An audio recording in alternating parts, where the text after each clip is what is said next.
السلام عليكم ورحمة الله وبركاته. عليكم السلام. إن الحمد لله نحمده ونستعينه ونستغفره ونؤمن به ونتوكل عليه ونعوذ بالله من شرور أنفسنا ومن سيئات أعمالنا. من يهده الله فلا مضل له ومن يضلله فلا هادي له. وأشهد أن لا إله إلا الله وحده لا شريك له. وأشهد أن سيدنا ونبينا محمدًا عبده ورسوله. أما بعد فأعوذ بالله من الشيطان الرجيم. بسم الله الرحمن الرحيم.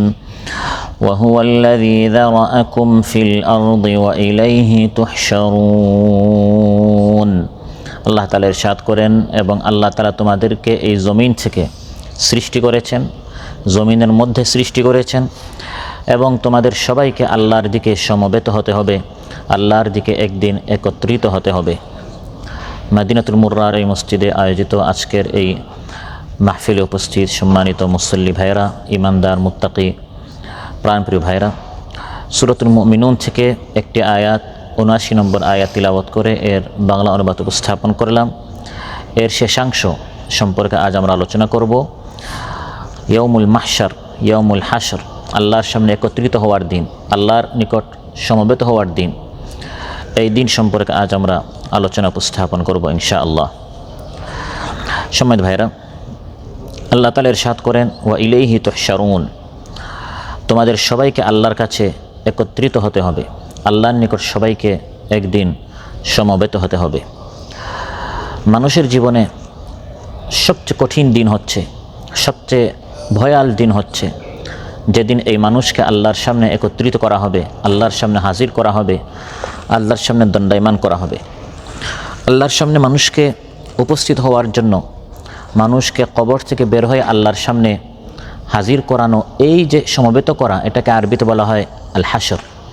এবং ওই দিনকে, কিয়ামতের দিনকে জন্য তার একটি নাম হচ্ছে ইয়াউমুল হাশর, সমবেত হওয়ার দিন, একত্রিত হওয়ার দিন, জমায়েত হওয়ার দিন। আখিরাতের ময়দানের ইসরাফিল আলাইহিস সালাম তিনি যখন সিংহায় ফুৎকার মারবেন, কয়েকবার মারবেন, শেষের বার তিনি যখন ফুৎকায় মারবেন, সিংহায় যখন ফুৎকার মারবেন, এরপর এই পৃথিবীতে একটি ভয়ঙ্কর দৃশ্যের অবতারণা হবে। কোরআনে কারিমে আল্লাহ তাআলা ইরশাদ করেন, ওয়ানুফিখা ফিস-সূরি যালিকা ইয়াউমুল ওয়াঈদ, এবং সিংহায় ফুৎকার দেয়া হবে। এই সিংহার ফুৎকারের পরের সময়টি, এই দিনটি হচ্ছে আল্লাহ তাআলা যে সতর্ক করছেন, ওই সতর্কটি, আল্লাহর ওই শাস্তিটি বাস্তবায়ন হওয়ার দিন। ওই দিনটি অত্যন্ত ভয়ঙ্কর একটি দিন। আমরা এখন যে জমিন দেখছি, মানুষকে যখন সমবেত করা হবে, জমিনটি এভাবে থাকবে না। এই জমিনে মানুষকে একত্রিত করা হবে, কিন্তু এই মানুষটা যখন এই জমিনে ওই দিন উপস্থিত হবে, তখন মনে হবে এটা আরেক দিন, মনে হবে এটা আরেক জমিন। এখন আমরা যেরকম বিল্ডিং দেখছি, আমরা যেরকম বিভিন্ন উঁচা নিচা দেখছি, এগুলো থাকবে না। কারণ এরকম বিল্ডিং থাকলে, বিভিন্ন উঁচু নিচু থাকলে মানুষকে একসাথে একত্রিত করা যাবে না, ময়দানটি ছোটো হয়ে যাবে। এই ময়দানকে বড় করার জন্য কিয়ামতের আগে পৃথিবীতে একটি ভূমিকম্প হবে। এই ভূমিকম্পের মাধ্যমে সব বিল্ডিং, ভবন, ইমারত, যত কিছু আছে, দালানকোঠা, সব ভেঙে পুরো জমিনটাকে সমতল করে দেওয়া হবে। কারণ একটি বড় ময়দানে যখন আপনি একটি গাছ আপনি এখানে রোপণ করবেন, একটি বিল্ডিং বানাবেন, তখন আস্তে আস্তে ময়দানটি কী হয়ে যায়, ছোটো হয়ে যায়, সংকীর্ণ হয়ে যায়। তো আল্লাহ তাআলা আদম আলাইহিস সালাম থেকে শেষ মানুষ পর্যন্ত সবাইকে ওই ময়দানে একত্রিত করবেন। এই জন্য বড় ময়দান দরকার। আমরা বলি আজকের বিশাল মাহফিল হয়ে যায়, লক্ষাধিক মানুষ, এখানে তো লক্ষাধিক নয়, কোটি নয়, অসংখ্য অগণিত আদম আলাইহিস সালাম থেকে শেষ মানুষ পর্যন্ত এরকম মহাসমাবেশ অতীতে হয়নি, ভবিষ্যতেও হবে না। তাই কোরআনের মধ্যে আল্লাহ তাআলা ইরশাদ করেন, ইয়াউমা তুবাদদালুল আরদু গায়রাল আরদি ওয়াস সামাওয়াত ওয়া বারাজু লিল্লাহিল ওয়াহিদিল কাহ্হার। সেই দিন এই জমিনের বদলা মনে হবে এটা আরেক জমিন, এই আসমানের পরিবর্তে মনে হবে এটা আরেক আসমান। নতুন একটি চিত্র, নতুন একটি দৃশ্য তুমি দেখবে। আল্লাহ তাআলা বলেন, পুরা জমিন সেদিন সমতল দেখা যাবে। এই মসজিদের শুরু থেকে শেষ পর্যন্ত পুরাটা দেখা যাচ্ছে, কারণ পুরাটাই সমতল, পুরাটাই সমান। মাঝখানে একটি খুঁটি থাকার কারণে এর পিছনটা দেখা যাচ্ছে না। তো উঁচু নিচু হলে বা মাঝখানে কোনো বিল্ডিং হলে তখন পিছনটা দেখা যায় না। তো আল্লাহ তাআলা বলেন ওয়াতারাল আরদা বারিজা, সেদিন তুমি পুরা জমিনটা, যেদিন মানুষকে আল্লাহর নিকট একত্রিত করা হবে, পুরা জমিনটাকে তুমি সামনে দেখতে পাবে। এই অসংখ্য অগণিত মানুষকে সমানভাবে দেখা যাবে। ওয়াহাশারনাহুম ফালাম নুগাদির মিনহুম আহাদা, আল্লাহ তাআলা বলেন এই মানুষকে একত্রিত করা হবে, কোনো একজনকেও ছাড়া হবে না, কেউ বাদ যাবে না। ওয়ারিদু আলা রাব্বিকা সফা, তোমার রবের সামনে সফ সারিবদ্ধ হয়ে, কাতার এবং সফ সারিবদ্ধ হয়ে সবাইকে এভাবে আল্লাহর সামনে দাঁড় করানো হবে। লাকাদ জিতুমুনা কামা খালাকনাকুম আউওয়ালা মাররা, প্রথমবার আমি তোমাদেরকে যেভাবে সৃষ্টি করেছি, মায়ের পেট থেকে তোমরা যেরকম ভূমিষ্ঠ হয়েছো, একা একই আমি আল্লাহর সামনে তোমাদের সবাইকে এরকম কিয়ামতের দিনে একা একে আসতে হবে। সাথে কোনো দল, কোনো বাহিনী, কোনো সহযোগী, কোনো কর্মী, এরকম কোনো সাহায্যকারী সাথে থাকবে না। একা একে আমার সামনে কিয়ামতের দিনে হে বান্দা তোমাকে সমবেত করা হবে, একত্রিত করা হবে। প্রিয় ভাইরা, ওই হাশরের ময়দানে, ওই ময়দানটি কোনো নোংরা বা কোনো অপরিষ্কার কোনো ময়দান নয়, বরং হাদিসের মধ্যে রাসূল সাল্লাল্লাহু আলাইহি ওয়াসাল্লাম ওই হাশরের ময়দান সম্পর্কে ইরশাদ করেন, قال رسول الله صلى الله عليه وسلم يحشر الناس يوم القيامة على أرض بيضاء عفراء كقرصة النقي ليس فيها علم لأحد। বুখারী মুসলিম এসেছে যে কিয়ামতের দিন সকল মানুষকে এমন একটি ময়দান একত্রিত করা হবে যে ময়দানটি সাদা হবে, সফেদ হবে। এমন ময়দানে সবাইকে সমবেত করা হবে, ময়দানটা যেন স্বচ্ছ, কোনো বাসনের মতো, কোনো প্লেটের মতো, সেখানে কারো কোনো চিহ্ন থাকবে না। চিহ্ন মানে কি? এটা একটা চিহ্ন যে এই বিল্ডিংটা আপনার, এই টাওয়ার অমুকের, এই আপনার প্লাজা অমুকের। এভাবে দুনিয়াতে অনেক চিহ্ন থাকে যে ভাই আমি এই মসজিদে কীভাবে আসবো, এখানে একটা রাস্তা আছে, এরপর আপনি একটা অমুকের দোকান পাবেন, দোকান থেকে আপনি এই মোড়টা এদিকে যাবে। কিয়ামতের দিন এরকম কোনো মোড়ও থাকবে না, কোনো উঁচা নিচা থাকবে না, কোনো রাস্তাঘাট থাকবে না, পুরা জমিনটা সমতল থাকবে, এখানে কোনো চিহ্ন নাই, কারণ পুরোটাই সমান। আজকে আপনার যে জায়গা জমিন, আজকে আপনার যে দোকানঘাট, এগুলো কিছুই থাকবে না, পুরোটাই সমান একটি সমতল জমিন থাকবে। কোরআনের মধ্যে আল্লাহ তাআলা ইরশাদ করেন, এভাবে কিয়ামতের দিন সকল মানুষকে আমার সামনে সমবেত করা হবে এবং সবাই আমার নিকট আব্দ, বান্দা হয়ে আসবে। সেদিন মাথা উঁচু করে আল্লাহর সামনে কোনো মানুষ রাজা হয়ে, অহংকারী হয়ে, ধনী হয়ে, নিজেকে বড় মনে করে আল্লাহর সামনে সেদিন কেউ একত্রিত হতে পারবে না। ইন কুল্লু মান ফিস সামাওয়াতি ওয়াল আরদি ইল্লা আতির রাহমানি আবদা লাকাদ আহসাহুম ওয়া আদ্দাহুম আদ্দা ওয়া কুল্লুহুম আতিহি ইয়াওমাল কিয়ামাতি ফারদা। আল্লাহ তাআলা ইরশাদ করেন, সেই দিন আসমান সমূহ এবং জমিনে যত মাখলুকাত আছে সবাই আল্লাহর সামনে আসবে আবদা, গুলাম হয়ে, বান্দা হয়ে, ছোট হয়ে, মাথা নত করে। সুবহানাল্লাহ। লাকাদ আহসাহুম ওয়া আদ্দাহুম আদ্দা, আল্লাহ বলেন প্রত্যেককে গনে গনে একজন একজন করে আল্লাহ সবাইকে তার সামনে হাজির করবেন। ওয়া কুল্লুহুম আতিহি ইয়াওমাল কিয়ামাতি ফারদা, ফারদা, একা একে সবাইকে আল্লাহর সামনে হাজির হতে হবে। শুধু মানুষকে নয়, বরং কোরআনের মধ্যে আল্লাহ তাআলা বলেন সেদিন পশু পাখিকেও একত্রিত করা হবে। পশুকে, পাখিকে, সবাইকে সেদিন আল্লাহর সামনে হাজির করা হবে। ওয়া ইযাল ওয়াহুশু হুশিরাত, সেদিন হিংস্র প্রাণীকেও আল্লাহর সামনে হাসর করা হবে, সমবেত করা হবে। ওয়ামা মিন দাব্বাতিন ফিল আরদি ওয়ালা তাইরিন ইয়াতিরু বিজানাহিহি ইল্লা উমামুন আমসালুকুম মা ফাররাতনা ফিল কিতাবি মিন শাইء সুম্মা ইলা রাব্বিহিম ইউহশারুন। আল্লাহ তাআলা ইরশাদ করেন, এই পৃথিবীতে যত বিচরণশীল জীব আছে, যত পাখি আছে, যত পাখি উড়ছে, তার ডানা দিয়ে পাখি উড়ছে, আল্লাহ বলেন সবাই তোমাদের মতো এক একটা জাতি। সুম্মা ইলা রাব্বিহিম ইউহশারুন, এই সকল প্রাণীকেও তোমাদের মতো তাদের রবের নিকট সমবেত হতে হবে। তবে পার্থক্য হচ্ছে আল্লাহর সামনে সমবেত হওয়ার পর, হিসাব নিকাশের পর আমাদের জান্নাত বা জাহান্নাম, এটি হচ্ছে মানুষের সর্বশেষ ঠিকানা। এই সকল পশু পাখির আল্লাহর সামনে হাজির হওয়ার পর তাদের উদ্দেশ্য হচ্ছে বদলা বদলি নেয়া, তারপর তাদেরকে বলা হবে কুনু তুরাবা, মাটি হয়ে যাও। তাদের চূড়ান্ত জান্নাত বা জাহান্নাম নেই, কিন্তু তাদেরকেও আল্লাহর সামনে হাজির হতে হবে। ক্বালা রাসূলুল্লাহ সাল্লাল্লাহু আলাইহি ওয়াসাল্লাম লাতুআদ্দুন্নাল হুকুকা ইলা আহলিহা ইয়াউমাল কিয়ামাহ, অবশ্যই কিয়ামতের দিন প্রত্যেককে প্রত্যেকের হক দেয়া হবে। হাত্তা ইউকাদ লিশাতিল জালহাই মিনাশ শাতিল কারনা, একটি পশুর, একটি গরুর, একটি ছাগলের শিং আছে, এই শিং দিয়ে শিংবিহীন গরুর উপর, ছাগলের উপর সে কী করে? গুতাগুতি করে, তাকে তার উপর জুলুম করে। দুনিয়াতে তো তারাই জুলুম করে যাদের শিং থাকে, সেটা ক্ষমতা নামক শিং হোক, পাওয়ার নামক শিং হোক, টাকা পয়সা নামক শিং হোক, যার কাছে যে শিং আছে ওই শিং দিয়ে কী করে? অহংকারী করে। এখন এক গরুর বা এক ছাগলের, এক প্রাণীর শিং নেই, সে সারা জীবন গুতা এবং মার খেয়ে যাবে না। ও ইদাল ওহুশু হশরাত, কিয়ামতের দিন এই দুই প্রাণীকে একত্রিত করা হবে। শিংবিহীন যে পশু, তার হকটি শিংওয়ালা পশুর কাছ থেকে নেওয়া হবে। তারপর বলা হবে তোমরা আবার মাটি হয়ে যাও। তাহলে আরদুল মাহশার, সমবেত হওয়ার জমিনে, ইয়াউমুল মাহশার, সমবেত হওয়ার দিনে শুধু মানুষকে নয়, পশু পাখিকে সবাইকে আল্লাহর সামনে হাজির করা হবে। আর সেদিন সর্বপ্রথম যিনি হাজির হবেন, কবর থেকে বের হয়ে আল্লাহর সামনে উপস্থিত হবেন, তিনি হচ্ছেন আমার আপনার নবী সাইয়্যিদুল মুরসালিন মুহাম্মদুর রাসূলুল্লাহ সাল্লাল্লাহু আলাইহি ওয়াসাল্লাম।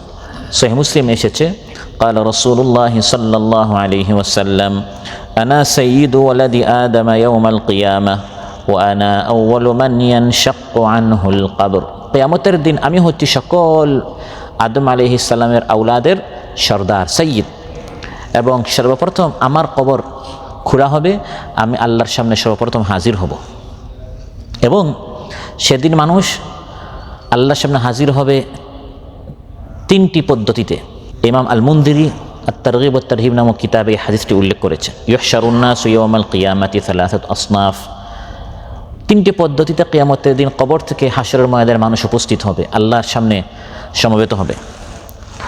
সিনফান মুশা, একদল মানুষ পায়ে হেঁটে, ও সিনফান রুকবানা, একদল মানুষ বাহনে করে, ও সিনফান আলা উজুহিহিম, আরেক দল মানুষ মাথা উপর করে, নিচু করে, মুখের উপর ভর করে তাদেরকে উপস্থিত করানো হবে।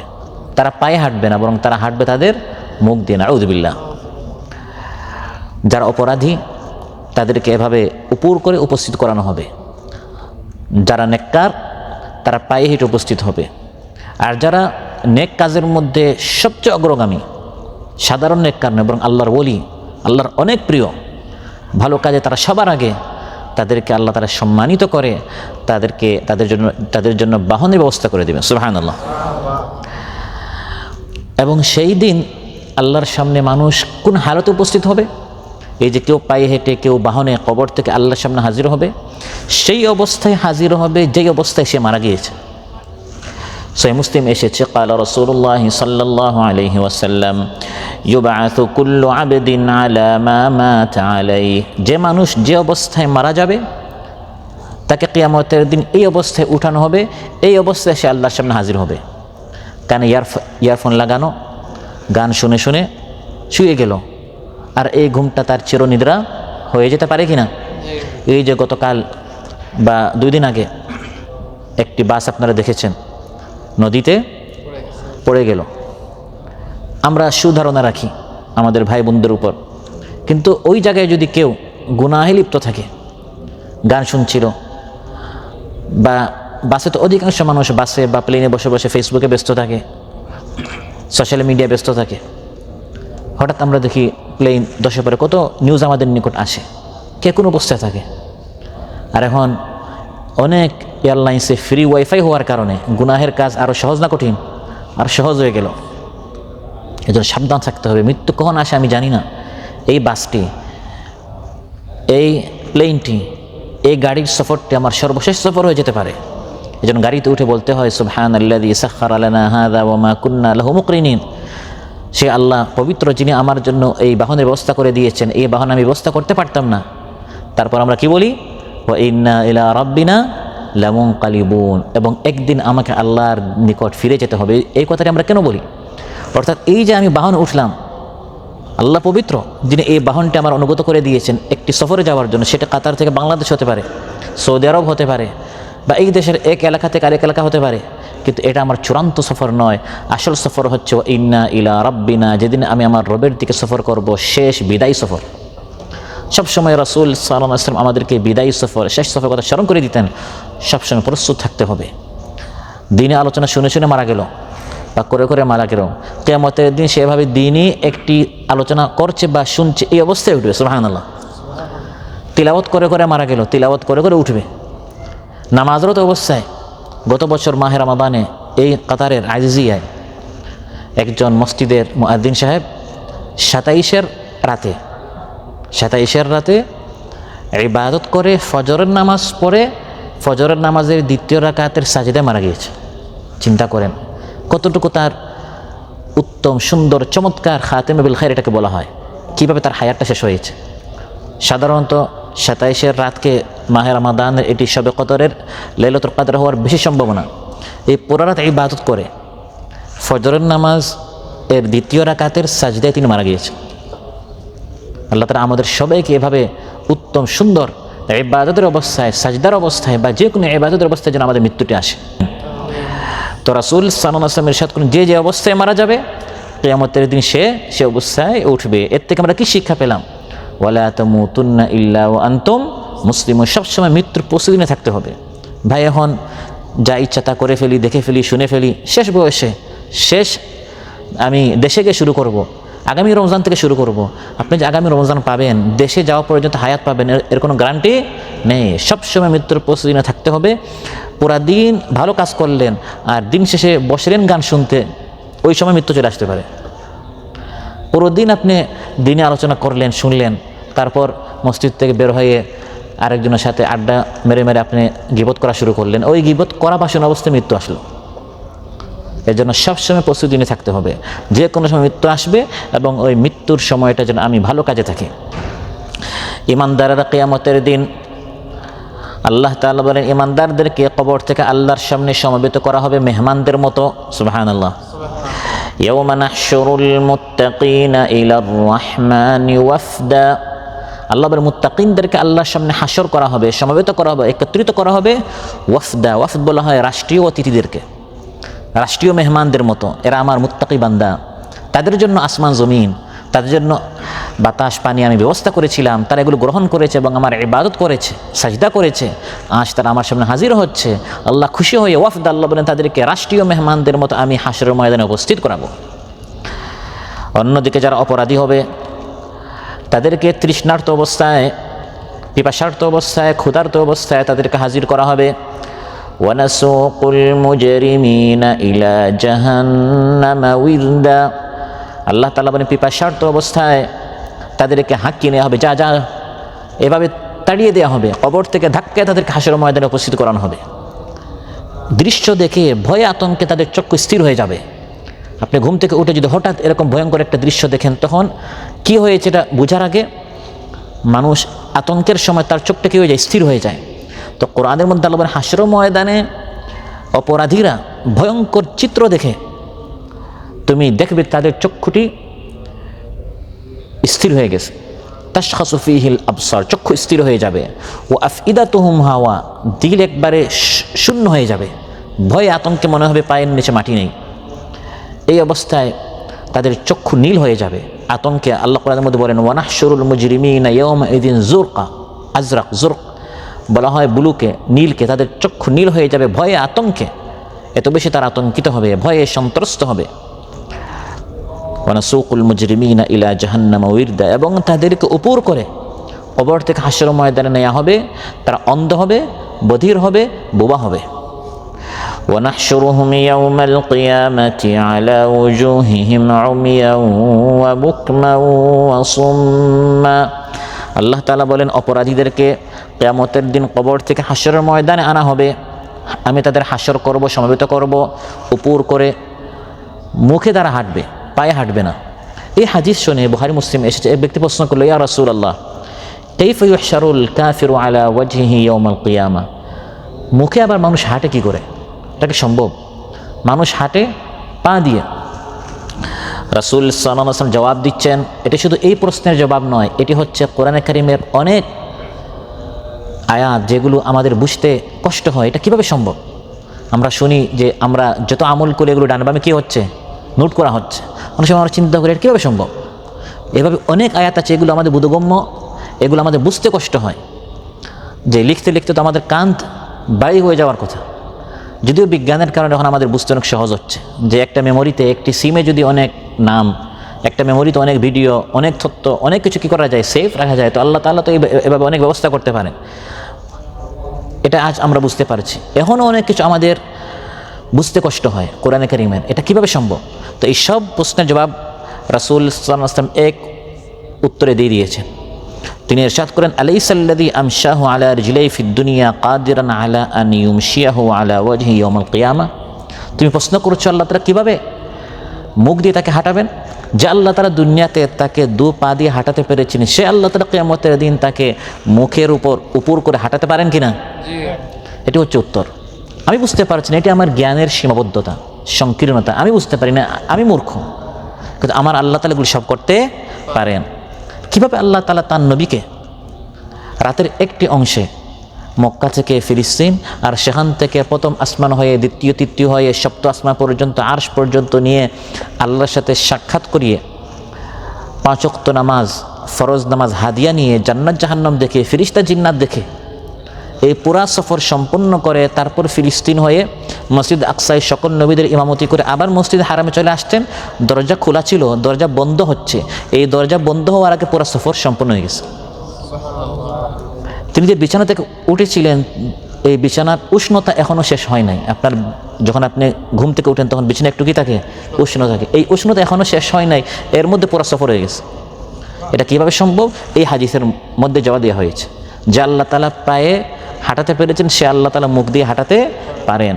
যে আল্লাহ তাআলা আমাদের এই টুকটাক সফরগুলো করাচ্ছেন, এখান থেকে বাংলাদেশের সফর, এখান থেকে সৌদি আরবের সফর, এই টুকটাক সফর, সে আল্লাহ তাআলা তার রাসূল সাল্লাল্লাহু আলাইহি সাল্লামকে রাষ্ট্রীয় মেহমান হিসেবে তাকে নিয়ে যাচ্ছেন, এরকম আয়োজন আল্লাহ তাআলা করতে পারেন কি না, করতে পারেন। এভাবে আরও অনেক কিছু। নাস্তিকরা বলে এটা কীভাবে সম্ভব, যারা বলে যে যা আমরা দেখি না, আমরা বিশ্বাস করি না, এটা সম্ভব নয়, এটা তাদের জন্য সম্ভব নয়, তাদের জ্ঞান দ্বারা এটা তারা বলতে পারে। কিন্তু আমার আল্লাহ তাআলা অবশ্যই সব কিছু করতে পারেন, কারণ তিনি বলেন কুন ফায়াকুন, হয় সঙ্গে সঙ্গে হয়ে যায়। প্রিয় ভাইরা, সেই হাসরের দিন, হাসরের ময়দান, সেদিন সবাই খালি পায়ে, খালি গায়ে, নির্বাক হৃদয়ে আল্লাহর সামনে উপস্থিত হবে। সব মানুষ হবে নগ্নপদ, পায়ে কোনো জুতা থাকবে না, বিবস্ত্র, শরীরে কোনো কাপড় থাকবে না, ভীত, ক্ষুধার্ত, তৃষ্ণার্ত, ক্লান্ত অবস্থায় মানুষ সেদিন আল্লাহর সামনে হাজির হবে। বুখারী এবং মুসলিমে এসেছে, ক্বালা রাসূলুল্লাহি সাল্লাল্লাহু আলাইহি ওয়াসাল্লাম, ইউহশারুন নাসু ইয়াওমাল কিয়ামাতি হুফাতান উরাতান গুরলা। কিয়ামতের দিন সকল মানুষকে আল্লাহর সামনে হাজির করা হবে, শরীরে কোনো কাপড় নেই, পায়ে কোনো জুতা নেই, খতনাবিহীন অবস্থায়। যেরকম মায়ের পেট থেকে বের হয়েছে এরকম এই মানুষ সবাই হাসরের ময়দানে কবর থেকে বের হবে। আম্মা জান আয়েশা রাদিয়াল্লাহু আনহা এই হাদিস শুনে অবাক হলেন, ইয়া রাসূলুল্লাহ, পৃথিবীতে তো সিস্টেমটা এমন নয় যে সকল পুরুষদের কবর একদিকে, সকল নারীদের কবর একদিকে, এভাবে তো সাধারণত দাফন করা হয় না, বরং একসাথে পুরুষ মহিলা সবাই কবর থেকে বের হবে, শরীরে কাপড় নেই, পায়ে জুতা নেই। বিষয়টি কেমন? আন-নিসা ওয়ার রিজালু জামিআন ইয়ানদুরু বা'দুহুম ইলা বা'দ, একজন আরেকজনের দিকে তাকাবে, কবর থেকে বের হচ্ছে নারী পুরুষ, শরীরে কোনো কাপড় নেই। বিষয়টি কেমন? বুখারী মুসলিমের বিশুদ্ধ বর্ণনা। রাসূল সাল্লাল্লাহু আলাইহি ওয়াসাল্লাম ইরশাদ করলেন, ইয়া আয়েশা, আল আমরু আশাদ্দু মিন আন ইয়ানদুরা বা'দুহুম ইলা বা'দ। পরিস্থিতি এমন ভয়ঙ্কর হবে, পরিস্থিতি এত মারাত্মক হবে, দৃশ্যটি এবং সেই অবস্থাটি এত ভয়াল হবে যে কেউ ডানে বামে তাকানোর কোনো সুযোগ থাকবে না। আপনি চিন্তা করেন, দুনিয়াতে সামান্য যখন একটা ভূমিকম্প হয়, টর্নেডো হয়, বন্যা হয়, অনেক সময় মা তার মেয়ের দিকে, বাচ্চার দিকেও তাকানোর সুযোগ পায় না। হঠাৎ যদি এই ছাদ পড়ে যায়, এর মধ্যে জমিন তার ভূমিকম্প শুরু করে, এর পাশে কোনো আপনার আগুন লেগে যায়, একসাথে যখন 3-4টি বিপদ হয়, তখন ডানে বামে তাকানোর মানুষকেই পায় না, সুযোগ পায় না। আমার পার্শ্বের লোকের কাপড় আছে না নাই সেটা দেখার কোনো সুযোগ থাকবে? আল্লাহ বলেন, ইদা জুলজিলাতিল আরদ, ওই সময় একটা এলাকা নয়, একটা দেশ নয়, পুরা জমিন তখন প্রকম্পিত হবে। আসমান টুকরো টুকরো হয়ে মানুষের মাথায় পড়তে শুরু করবে। পাহাড়গুলোকে রুজ্জাতিল আরদু রাজ্জা, খান খান করে টুকরো টুকরো করে উড়িয়ে দেওয়া হবে। এই দৃশ্য দেখে আর পৃথিবীতে যত সমুদ্র আছে, এই পৃথিবীর 3/4 হচ্ছে পানি, সমুদ্র, এই 4 ভাগের 3 ভাগে আগুন লাগিয়ে দেওয়া হবে। ওয়াইদাল বিহারু সুজ্জিরাত, সুজ্জিরাত থেকে সিজারা, ওই যে সিগারেটকে এদেশে সিজারা বলা হয়, আগুন। আল্লাহ তাআলা বলেন পৃথিবীর যত সমুদ্র পানি আছে সবগুলোতে আগুন লাগিয়ে দেওয়া হবে এবং মানুষ কবর থেকে বের হবে আল্লাহর সামনে হাজির হওয়ার জন্য। হে আয়েশা, তখন কার শরীরে কাপড় আছে না জুতা আছে না নাই, এরা দেখার কোনো সুযোগ থাকবে না। এরকম ভয়ঙ্কর একটি পরিস্থিতি থাকবে। হাশরের ময়দানে মানুষকে আল্লাহর সামনে হাজির করা হবে। সেই ময়দান হবে খুব সংকীর্ণ, জনাকীর্ণ। সবাই কেবল সেখানে তার 2টো পা রাখার জায়গা পাবে। সেখানে চেয়ার নিয়ে বসার কোনো সুযোগ নেই। আরে ভাই একটু সরেন, আমি একটু ভালো করে দাঁড়াই, এরকম কোনো শুধু আপনার পা রাখার মতো জায়গা। এবং সবাই দাঁড়িয়ে থাকবে। এই জন্য এই দিনের সবচেয়ে প্রসিদ্ধ নাম হচ্ছে ইয়ৌমুল কিয়ামা। কিয়ামার অর্থ হচ্ছে দণ্ডায়মান হওয়ার দিন, দাঁড়িয়ে থাকার দিন। এখানে সবাই দাঁড়িয়ে থাকবে এবং শুধু নিজের 2 পা রাখার মতো জায়গা থাকবে। আপনার সামনে একজন, পেছনে একজন, ডানে একজন, বামে একজন, এভাবে আপনাকে দাঁড়িয়ে থাকতে হবে। ওই ময়দানে কোনো টিলা, উপত্যকা, ক্ষেত খামার থাকবে না। ময়দানের দিকে সবাই ছুটে আসবে দলে দলে। অহংকারীরা সেখানে আসবে ছোট ছোট পিঁপড়ার মতো। এভাবেই সবাই পূর্বে কৃত আমল অনুযায়ী বিভিন্ন দলে বিভক্ত হয়ে বিভিন্ন আকৃতিতে আল্লাহর সামনে আসতে থাকবে। তবে ওই ময়দানে সবার স্থিতি হবে মাত্র একদিন। হাশরের ওই দিনটি কয় দিন? এই যে এতক্ষণ আমরা যে আলোচনা করছি এটা শুধু একদিন। ওহো, তাহলে তো বিষয়টা সহজ। একদিন আর কতক্ষণ? আজকের কিছুক্ষণ আগে ছিল ফজর, এখন হয়ে গেছে মাগরিব, চোখের পলকে একদিন শেষ হয়ে যায়। তাহলে বিষয়টা এত টেনশনের নয় না।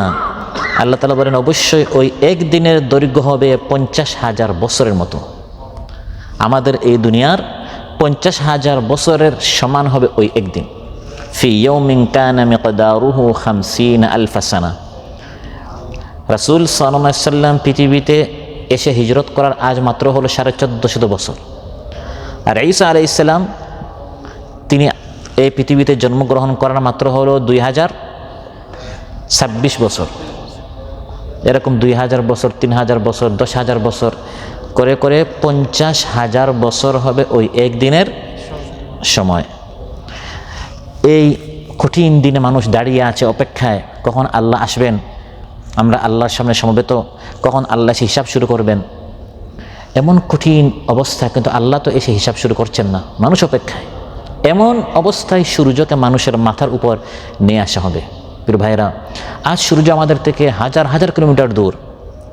বিজ্ঞানীরা বলেন সূর্য সামান্য কাছে আসলে গোটা পৃথিবী ভস্ম হয়ে যাবে, জলে পুড়ে ছাই হয়ে যাবে। আর একটু দূরে গেলে গোটা পৃথিবী আইস, বরফ হয়ে যাবে। সুবহানাল্লাহ, যেখানে রাখা দরকার সেখানে আল্লাহ রেখেছেন। এই হাজার হাজার কিলোমিটার একটু কাছে আসলেই সামারে, গ্রীষ্মকালে কতটুকু আমাদের গরম লাগে। সেই সময়ে যখন মাত্র 1 মাইল দূরত্বে সূর্য আসবে, বুখারী মুসলিমের বর্ণনা, সহিহ মুসলিমের বর্ণনা, তুদনা শামসু ইয়াউমাল কিয়ামাতি মিনাল খালকি হাত্তা তাকুনা মিনহুম কামিকদারি মিলিন। মাত্র 1 মাইল দূরত্বে সূর্য চলে আসবে। এসির কোনো ব্যবস্থা নেই, ছাদের কোনো ব্যবস্থা নেই, গাছের ছায়ার কোনো ব্যবস্থা নেই, গাড়ির পার্কিংয়ে গিয়ে আমি একটু ছায়া নিব, কোনো ব্যবস্থা নেই। আপনি তো ডানে বামে ঝুঁকতেও পারবেন না, নড়তেও পারবেন না, কারণ আপনার ডানে একজন, বামে একজন। এই অবস্থায় সূর্য আপনার মাথার উপর। ফায়াকুনুন নাসু আলা কদরি আমালিহিম ফিল আরাক। যে যত বদকার হবে সে তত বেশি ঘামের মধ্যে ডুবে থাকবে।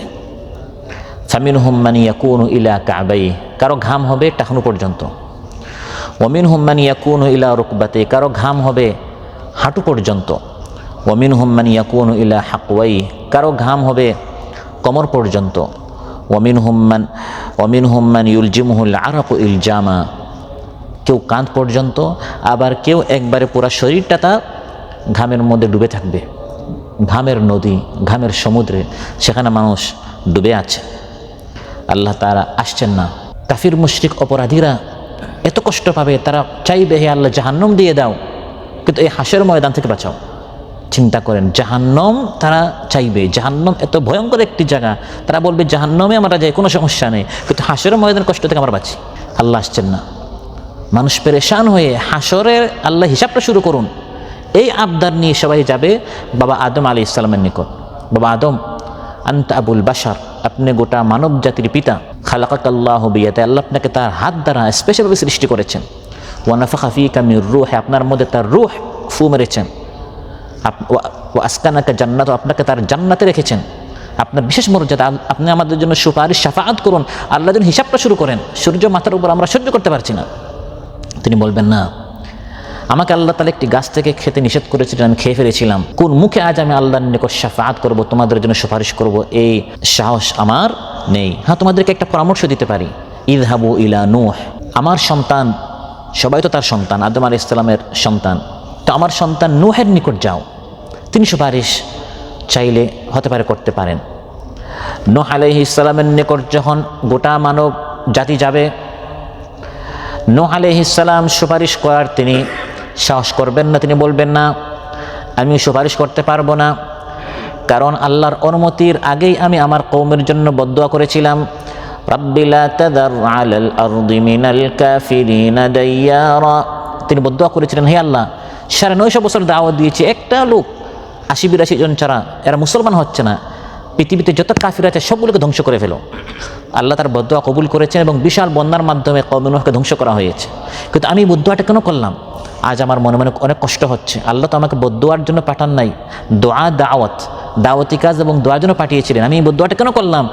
আজ আমি আল্লাহর নিকট তোমাদের জন্য শাফাআত করতে পারবো না। হ্যাঁ, একটা পরামর্শ দিতে পারি, ইযহাবু ইলা ইব্রাহিম, ইব্রাহিম আলাইহিস সালাম বলবেন না আমি পারবো না।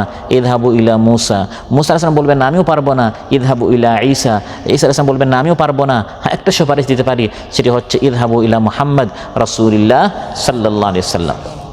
মহানবী সাল্লাল্লাহু আলাইহি ওয়াসাল্লাম নিকট যখন সবাই আসবে, তিনি এটা বলবেন না, না এটা অবশ্যই এটা আমি পারবো, আমি পারবো না তো এটা কে পারবে, এভাবে নয়। তিনি সুপারিশ করবেন, কিন্তু সুপারিশের আগে তিনি যাবেন, রাসূল সাল্লাল্লাহু আলাইহি ওয়াসাল্লাম ইরশাদ করলেন, আমি যাব আরশের নিচে, ফাআখিরু লাহু সাজিদান, সেখানে আমি সাজদায় লুটিয়ে পড়ব।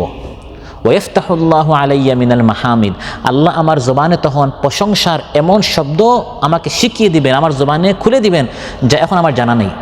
ওই সময় আমি সাজদায় লুটিয়ে পড়ব আর শুধু আল্লাহ প্রশংসা করব। প্রশংসা করতে করতে করতে করতে কত কাল যে প্রশংসা করবেন এটা আল্লাহ জানেন।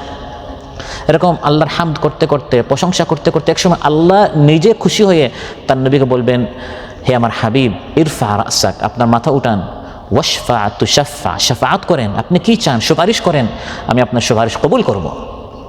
কুল তুসমা, আপনি বলুন, আপনার কথা আমি শুনবো। ওয়াসাল তুতা, চান আপনি যা চাইবেন তা আমি দিয়ে দিব। তখন রাসূল সাল্লাল্লাহু আলাইহি ওয়াসাল্লাম আল্লাহর নিকট শাফাআত করবেন, হে আল্লাহ, এই যে আউয়াল থেকে আখির গোটা মানব অপেক্ষায় হিসাব শুরু করার জন্য তারা এখন এখানে সমবেত, অপেক্ষায় তারা এখানে একত্রিত, আপনি তাদের হিসাবটা শুরু করেন। তখন রাসূল সাল্লাল্লাহু আলাইহি ওয়াসাল্লামের শাফাআতের মাধ্যমে আল্লাহ তার হিসাবটি শুরু করবেন। সকল মানুষ তখন রাসূল সাল্লাল্লাহু আলাইহি ওয়াসাল্লামের নিকট কৃতজ্ঞ থাকবে। এই যে কৃতজ্ঞ থাকবে, এটাকে বলা হয়েছে আল মাকামুল মাহমুদ, সম্মানিত একটি মাকাম, একটি মর্তবা। এবং এটা শুধু রাসূল সাল্লাল্লাহু আলাইহি ওয়াসাল্লামকে আল্লাহ তাআলা দিয়েছেন, যে আমরা প্রত্যেক আযানের শেষে আমরা দোয়া করি, ওয়াবআসহু মাকামান মাহমুদান আল্লাযী ওয়া'আদতা, হে আল্লাহ আমার নবীকে মাকামে মাহমুদ, সম্মানিত সেই পজিশন, আসন, স্থান, মাকাম, মর্যাদা আপনি দান করুন। এটা আপনি দোয়া করি বা না করি, এটা আমার নবী এমনিই পাবেন। দোয়ার মাধ্যমে আমার লাভ হবে, আমি একটু সওয়াব পাবো। যেরকম আল্লাহ নবীর উপর দুরুদ না পড়লে যে নবীর ক্ষতি হবে তা নয়, ক্ষতিটা কার হবে? আমার হবে। তো দুরুদ পড়ার মাধ্যমে আমারই লাভ হচ্ছে। আমি একবার দুরুদ পড়লে আল্লাহ তাআলা আমার উপর 10 বার রহমত নাজিল করবেন, সুবহানাল্লাহ। তো আল্লাহর নবী সাল্লাল্লাহু আলাইহি সাল্লামের জন্য এই রহমতের, এই মাকামে মাহমুদের দোয়া আমাদের করাটা আযানের পর এটি হচ্ছে সুন্নত। রাসূল সাল্লাল্লাহু আলাইহি সাল্লামের শাফাআতের মাধ্যমে এই হিসাবটি শুরু হবে। তারপর আল্লাহ তাআলা হিসাব করবেন, আপনি সারা জীবনে কি করেছেন, কি দেখেছেন, কি শুনেছেন, কি ভেবেছেন, কোথায় গিয়েছেন, কোথায় পা রেখেছেন, সব হিসাব তখন আল্লাহর সামনে আমাকে আপনাকে দিতে হবে। প্রিয় ভাইরা, ওই হাসরের দিনের কথা সবসময় আমাদের মাথায় রাখতে হবে যে আজ দুনিয়ার এই চাকচিক্য রঙিন দুনিয়া, বন্ধু বান্ধব, আত্মীয় স্বজন, পরিবার পরিজন, অনেক ব্যস্ততা, অনেক কিছু আমাদেরকে ভুলিয়ে দেয়। কিন্তু আল্লাহ তাআলা বলেন স্মরণ করো, স্মরণ করো, স্মরণ করো, একদিন তোমাকে একা একা আমার সামনে হাজির হতে হবে। ইত্তাকুল্লাহ ওয়াল তানদুর নাফসুম মা কদ্দামাত লিগাদ। একটু ভাবো, কাল কিয়ামতের দিন তুমি আল্লাহর জন্য আল্লাহর সামনে তুমি কি পেশ করবে, তুমি কি পাঠিয়েছো আখিরাতে। একটু চিন্তা করো, শুধু দুনিয়া দুনিয়া দুনিয়া। একটু ভাবো ওই সময় তোমার কি অবস্থা হবে। তখন তোমার আত্মীয়স্বজন, তোমার পদ পদবী, তোমার টাকা পয়সা কোনো কাজে আসবে না।